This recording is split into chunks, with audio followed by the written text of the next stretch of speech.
napatay sa Yeah, eat marshmallow.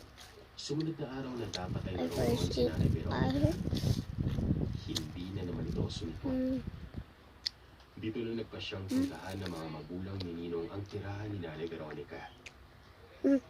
Base na rin sa pagkakatulong ng isa sa mga kumari nito, na nag-rekomenda din sa matandang yan.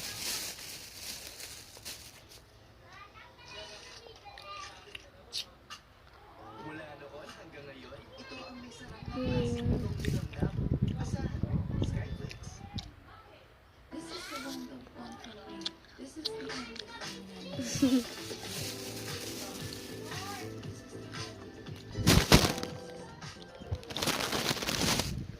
Pero walang tao sa bahay nila noong mga panahon nila. And At ang malala ay tira ba, not the marshmallow. dinaanan ng bagyo ang bahay dahil sa sira ang ibang parte